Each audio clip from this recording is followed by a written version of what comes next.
Aleluya. Jesús.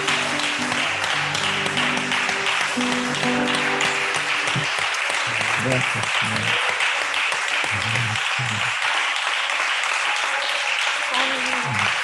Gracias, Señor. Gracias, Señor. Gracias, Señor.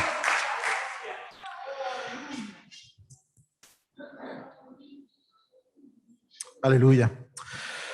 Quiero compartiros hoy brevemente la cuarta parte de un versículo que hace ya un tiempo empezamos a ver.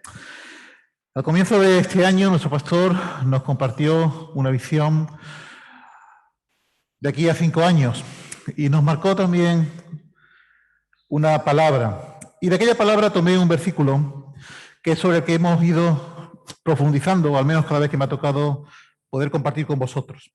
Y es el versículo que se encuentra en Hechos 2:42.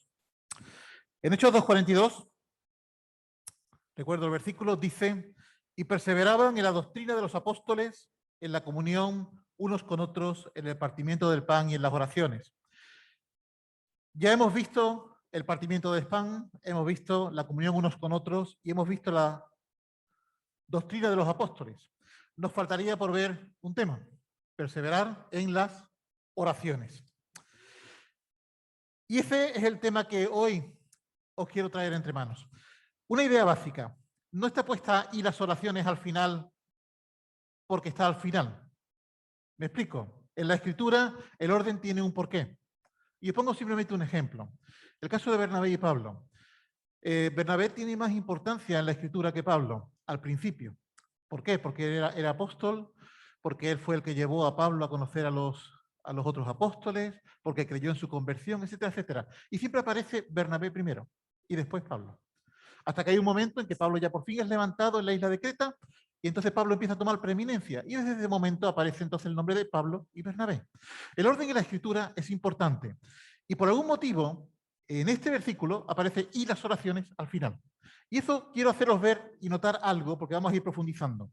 El libro de los Hechos de los Apóstoles, donde está este versículo, nos narra justamente el nacimiento de la iglesia.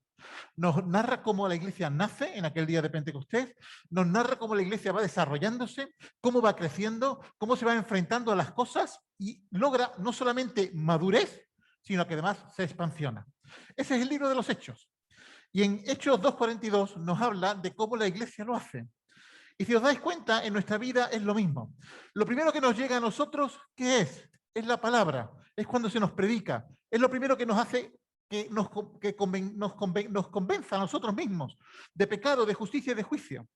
Después de eso, la otra cosa que estamos viendo siempre es que esa palabra es efectiva, funciona, porque estamos viendo que en la iglesia hay cosas distintas, la gente cambia, hasta yo mismo empiezo a cambiar. Y eso es lo que ocurre con estas conversiones.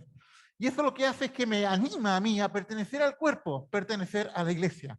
Si os dais cuenta, esas tres áreas están en ese versículo: perseveraron en la doctrina, en la comunión unos con otros y en el partimiento del pan. De tal forma que cuando la palabra me llega, yo me convierto y después formo parte de la iglesia. Y por último, vienen las oraciones. ¿Por qué? Porque el fin último que tiene el Señor con nosotros es relacional. Relacional. De hecho, al final, en el Apocalipsis, se dice, en un versículo, en el 19:6-7, dice, es un versículo que nos habla de la alabanza en el cielo, dice: y oí la voz de una gran multitud, como el estruendo de muchas aguas, y como la voz de grandes truenos que decía: aleluya, porque el Señor nuestro Dios Todopoderoso reina. Gocémonos y alegrémonos y démosle gloria, porque han llegado las bodas del Cordero y su esposa se ha preparado. Si algo quiere el Señor contigo, es que llegues a estar lista, preparada para ese gran día de las bodas del Cordero. Porque no te escondo nada. Iglesia, eres la esposa del Cordero. Así que esta pauta se repite, no solamente en este versículo, sino también en el libro de los Hechos. Pero vamos a profundizar un poquito. ¿Cómo le explicaríamos a un niño qué es la oración?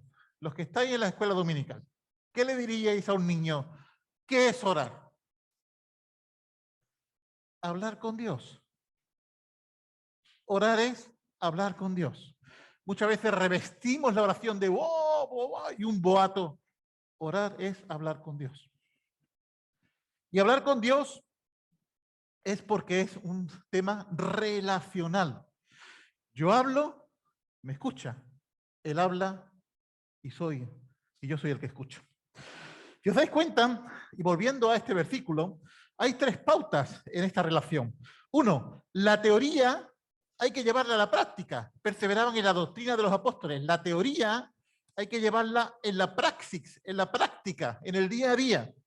Eso significa que la teoría, la Biblia, me convence y yo hago y practico. Cuando yo hago y practico, ¿qué hago? Me transformo, me renuevo, abandono lo viejo, tomo lo nuevo y por tanto empiezo a tener comunión unos con otros, empiezo a relacionar, empiezo a ser distinto. Al ser distinto, empiezo a crecer dentro de la iglesia. Y hay un momento en que tomo conciencia de mi posición espiritual, de mi identidad como creyente, de mi identidad como hijo de Dios. Mi cosmovisión cambia, la forma en la que veo el mundo cambia, todo mi contexto cambia, porque pertenezco al cuerpo. Esta es la forma en la que pertenezco al cuerpo, que entiendo que mi alabanza y mi adoración al Señor se convierte en un servicio al Señor. Soy comisionado a una labor concreta dentro del cuerpo. Cada elemento en el cuerpo tiene su función y su labor específica. Hermano y hermana, has sido comisionado en algo. Entonces, ¿cómo alcanzamos la mejor de las relaciones con Dios? Esta pauta es la que nos sigue. Quiero poneros ejemplos prácticos, porque os quiero recordar qué es las oraciones, qué es orar, es hablar con Dios. Pues hablemos. Vamos a ver cómo otros hablaban con Jesús. Vamos a ver cómo otros hablaban con Dios. Y para eso os quiero llevar a un texto que conoceréis de sobra, que es el joven rico. El joven rico, que por cierto no era tan joven, ahora lo veremos, aparece en los tres evangelios sinópticos, en Mateo, en Marcos y en Lucas. Yo he cogido el párrafo de Marcos, ¿vale? Marcos 10, del 17 al 31. Pero lo podéis leer en los tres. Y comienza Marcos 10, 17. Dice que al salir él, está hablando de Jesús, para seguir su camino, Jesús está siguiendo su camino, dice que de repente viene uno corriendo. Y ese que viene corriendo, jinca, como diríamos aquí, jinca, ¿no? Hincando la rodilla, delante de él le preguntó: Maestro bueno, ¿qué haré para heredar la vida eterna? Qué gran pregunta y qué gran devoción la de este hombre, que viene corriendo, fervoroso, deseoso, e hinca la rodilla allí, reconociendo quién es el que está delante de él. Hasta ahí todo muy bien.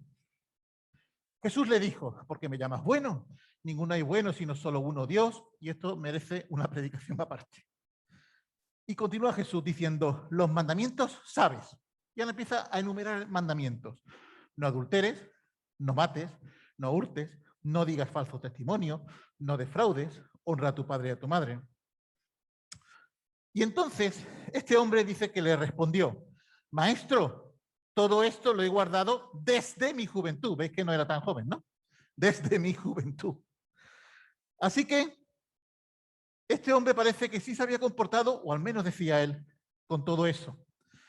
Pero entonces aquí viene la maravilla de la conversación que tiene con Jesús, del diálogo que tiene con Jesús, de hablar con Dios, de orar.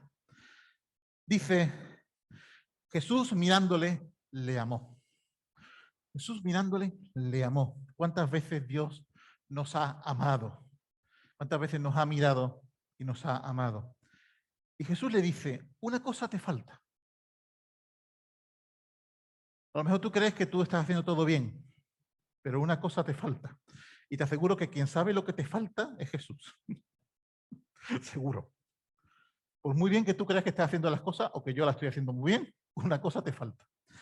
Este hombre tenía algo muy concreto. Dice: anda, o sea, hazlo tú, anda, vende todo lo que tienes y dalo a los pobres y tendrás tesoro en el cielo. Y ven, sígueme, tomando tu cruz, tomando tu responsabilidad. Este hombre tenía un amor desmedido por su riqueza. Y tú dirás: bueno, yo no, ese problema no lo tengo. Pero a lo mejor tú eres un orgulloso de aquí te espero. A lo mejor tú tienes siempre razón. A ti no se te puede poner un pero nunca. A lo mejor tú eres un egoísta de mucho cuidado. A lo mejor tú eres lo que tú quieras. Yo creo que ya Dios te puede estar hablando de... Anda, anda. ¿Qué es lo que tienes que andar?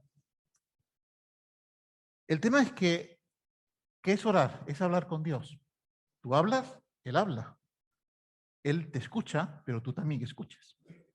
Es un diálogo. Eso es la oración, es hablar con Dios. Claro, cuando Jesús le habla a este hombre y le dice, anda, y le da el puntito que este hombre tiene, dice que mirando alrededor dijo a su... perdón. Pero él, afligido por esta palabra, se fue triste porque tenía muchas posesiones. No quiso, se hizo el sordo, se hizo el zueco, como decimos aquí. Se fue. ¿Cuántas veces el Señor nos ama y nos dice, anda? Y nosotros nos hacemos el longui. Cuando tú ores, es una conversación. Es Dios y tú y Dios. Tú escuchas, Él escucha. Tú hablas, Él habla. Él habla. Claro, en aquel momento estaban allí también los discípulos rodeando aquella conversación que tenía aquel hombre con Jesús. Y Pedro, nuestro líder Pedro, ¿no? Ese buen hombre, como diría alguno, el primer torero de la historia, porque cortó una oreja, ¿no? ¿Os acordáis, no? Con la espada. Dice, pero entonces Pedro comenzó a decirle a Jesús, y aquí nosotros lo hemos dejado todo y te hemos seguido. Pedro está orando, diciendo, Señor, lo he dejado todo y te hemos seguido. Y Jesús le responde, dice, de cierto os digo que no hay ninguno que haya dejado casa, o hermanos o hermanas, o padre o madre, o mujer e hijo, o tierras, o por causa de mí y del Evangelio, y que no reciba 100 veces más ahora, en este tiempo, con persecuciones, pero además la vida eterna. Pero este Pedro, que sí había abandonado todo, muchas veces también somos nosotros. Es decir, nosotros creemos que al Señor se lo hemos dado todo. Pero recuerdo que Pedro aún tenía que aprender cosas. Pedro aún tenía que pasar por episodios donde tenía que aprender cosas. O sea, todo aún no lo había entregado. Ya lo veremos más adelante. Bien, vamos a ir a otra conversación. Esta conversación es más bien una intercesión. Está en Mateo 20:20. Dice que se le acerca a Jesús para hablar con Jesús la madre de los hijos de Zebedeo con sus hijos. O sea que esta mujer va a interceder por sus hijos. Los hijos de esta mujer son Santiago y Juan, que se les conocía como Boanerges, hijos del trueno. Estos dos tenían un carácter de echar de comer aparte. Los aguantaba seguramente su madre y su padre, pero no creo que los aguantara mucha gente más. Os recuerdo que son Santiago y Juan. Son 2 de los discípulos y 2 de los apóstoles. Y esta mujer hace una intercesión. Dice, se le acerca la madre de los hijos de Zebedeo con sus hijos y postrándose ante él y pidiéndole algo. O sea, reconoce a Jesús y le pide. Y Jesús le dice, ¿qué quieres? Y ella le dijo, ordena que en tu reino se sienten estos 2 hijos míos, el uno a tu derecha y el otro a tu izquierda. Todos conocemos la historia y vaya petición de esta mujer. Pero Jesús le dice y le responde, no sabes lo que pedís. ¿Cuántas veces vamos nosotros en oración? Vamos nosotros a hablar con Dios y Dios nos dice, no, hijo, no. Y encima nos enfadamos con Él. ¿Cómo osa Dios no concederme de la petición? Pues menos mal que Dios no me concedió a mí más de una petición, si no me hubiera yo matado en el camino. Porque Dios te dice que sí a veces y te dice que no otras. Y otras que espere. Y otras a veces se queda callado. A lo mejor Dios a veces te da explicaciones, o no. Pero a esta mujer le dijo, no sabes ni lo que pedís. Y empieza después a argumentar con ella. Y es curioso, pero tanto Santiago como Juan, finalmente ellos pudieron ocupar su lugar dentro del cuerpo. Curiosamente, Santiago fue el primer apóstol en morir por causa del Evangelio, que murió a espada a manos de Herodes. En Hechos 12 se encuentra. Y Juan fue el último en morir, además de muerte natural, que fue el que escribió el libro de Apocalipsis. En cierto modo, hasta Jesús le concedió el uno a la derecha y el otro a la izquierda. Uno en cada punta. Uno fue el primero que murió y el otro el último. Pero, ¿qué os quiero decir con eso? Que ellos encontraron al final su propósito. Fijaros que se llamaba hijos del trueno, un carácter, y en cambio a Juan se le terminó conociendo como el discípulo del amor. ¿Qué no puede hacer Dios contigo si tú dejas que Dios lo haga? ¿Qué es lo que no podrá hacer Dios si tú no le permites? Ellos descubrieron su identidad y en dicha identidad vivieron y murieron. Pero vamos a pasar a uno de nuestros protagonistas de la historia, a otra conversación interesante. Aquel que lo había abandonado todo y ya había seguido a Jesús. ¿Cuántas veces nos sentimos, Señor, si más no te puedo dar, te lo he dado todo? Conocéis a Pedro, ¿no? ¿Qué pasó con Pedro? Conocéis la historia. No. ¿No? ¿Qué pasó con Pedro? Negó a Pedro, ¿no?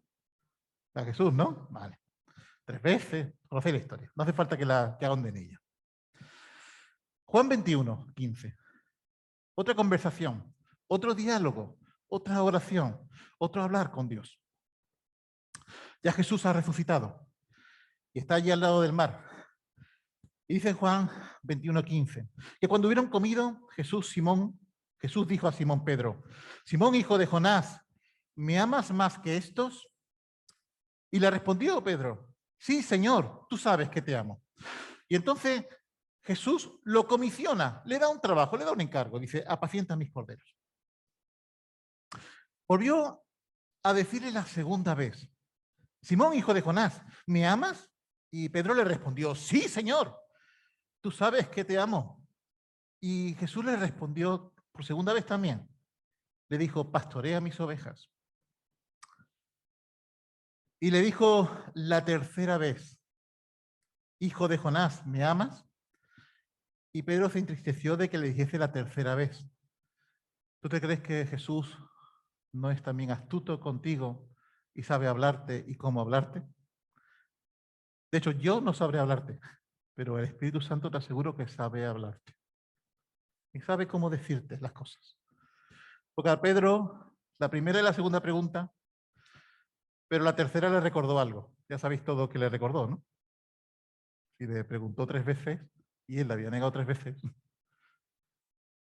1 más 1 es 2, ¿no? Y Pedro dice que se entristeció de que le dijese la tercera vez, ¿me amas? Y le respondió, esta vez no, Pedro no fue tan enfático. Le dijo, sí, Señor, tú sabes que te amo. No. Él le dijo, Señor, tú sabes todo. Tú sabes que te amo.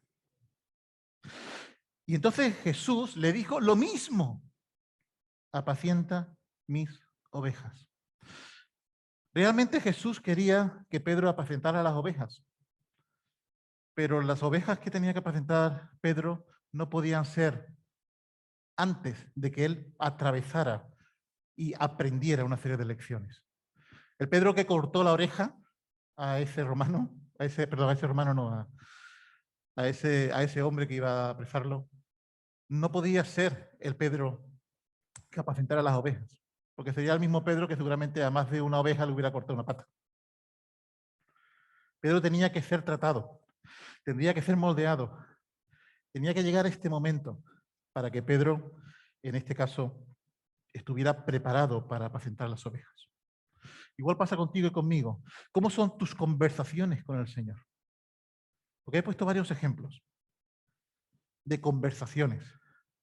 En estas conversaciones tú hablas con Dios. Esto es la oración. Perseveraban en las oraciones. Perseveraban en conversar con Dios. Y conversar es, tú hablas, Él te escucha. Pero Él habla y tú escuchas. Es imposible orar, conversar con Dios sin conocer Escritura. Es imposible que tú puedas orar sin la Biblia abierta. Porque Jesús es el logos, es la palabra y te quiere a ti hablar. Muchas veces cuando estás orando, ¿qué voz escucha? ¿La de tu interior? ¿La de tu deseo? ¿La de tu intención? o la de Dios. Cuán importante es orar con la Biblia abierta y que Dios te hable.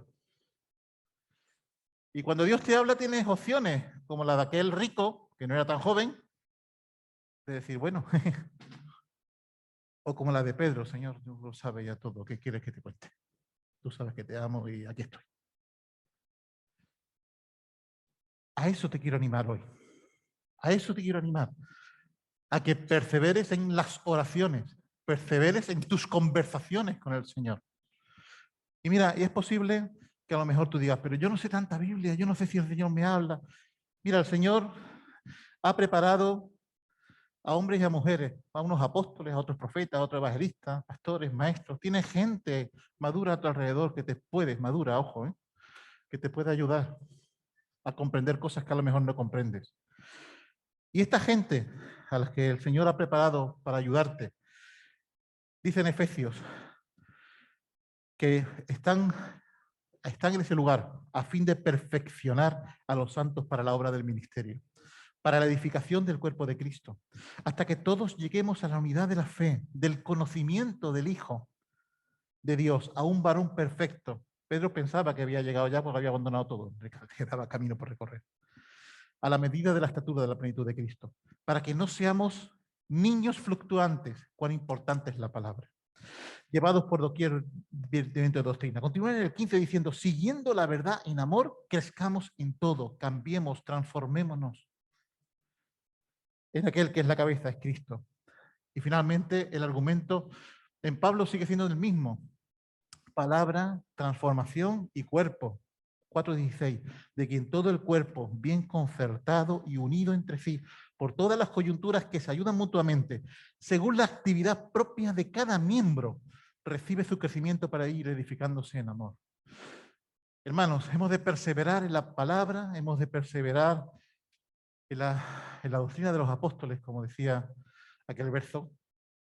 Hemos de perseverar en la comunión unos con otros, en la transformación individual. Hemos de perseverar en el cuerpo, en el servicio, en la comisión que Dios te ha dado. Hemos de perseverar en nuestra conversación con el Señor.